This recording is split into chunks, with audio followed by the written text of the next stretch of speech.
So this is the Qin F22 Pro, a very popular and rare touch and type smart yet dumb phone.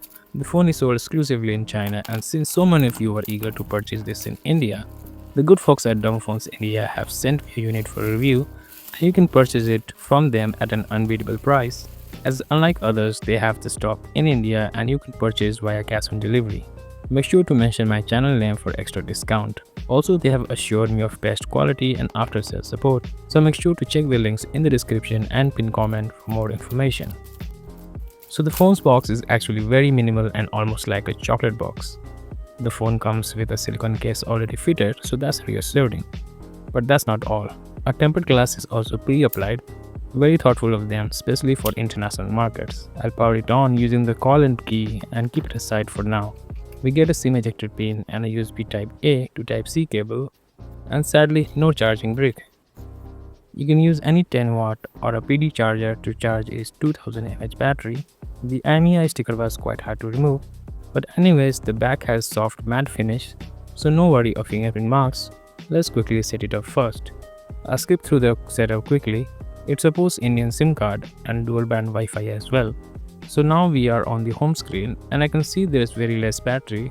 So let me charge, add my account and continue. So on front we have a 3.4 inch 960 by 640 display, volume rockers on the right side, SIM slot on the left, a single 8 megapixel camera and a flash at the back. We also have an air blaster on top with I think a secondary mic. Lastly we have a Type-C port plus primary mic at the bottom. At front, we also get a T9 keypad setup with a 2 megapixel selfie camera integrated into the hash key. The key's feedback is clicky and tactile. The phone is also extremely lightweight and comfortable to hold. Also, the material feels solid and of high quality as well. So the display, despite being only 640p, gives 4K playback option. Honestly, due to its smaller size, the pixel density is close to 300, making it crisp and vibrant. The speakers are integrated in the earpiece and surprisingly it sounds loud and clear, which I wasn't expecting. Take a listen.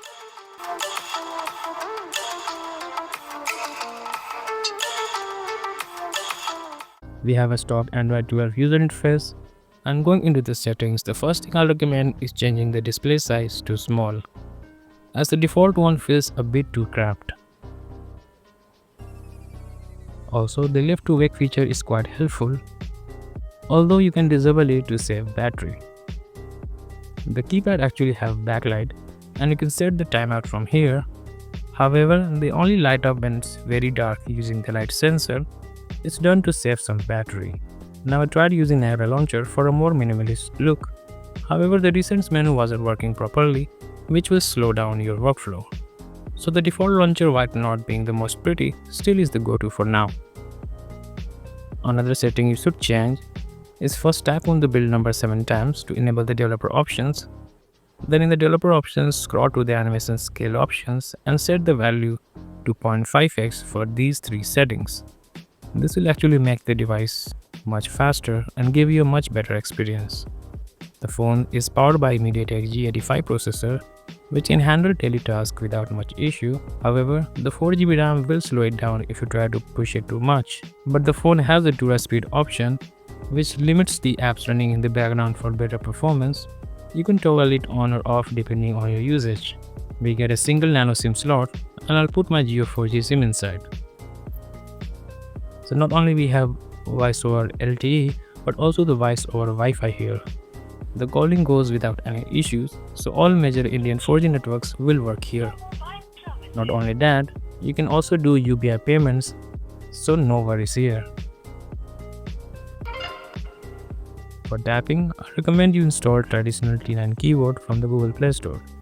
As using this keyboard, you can type like a normal T9 keyboard, which is one letter at a time.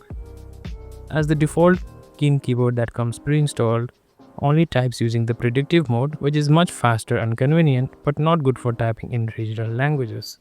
Another app that I'll recommend is the button mapper. Remember, this does require accessibility level permissions. You can customize the home button, open the assistant on long press, or long press the back button to take a screenshot, or double press the menu to open recents. This makes day-to-day usage quite convenient. The 8 megapixel back camera has autofocus and takes decent pictures in good lighting. To use the front camera, you need to rotate the phone upside down to take a normal selfie. The results are again okay, but in strictly good lighting. You can use Google Maps for navigation just like any normal smartphone and even play light games. I recommend portrait games like Subway Surfers as they are the best for this screen size. However, the best games to play will be the Java games using the J2ME emulator, which you can play using the keypad itself to relive the good old Nokia phone days.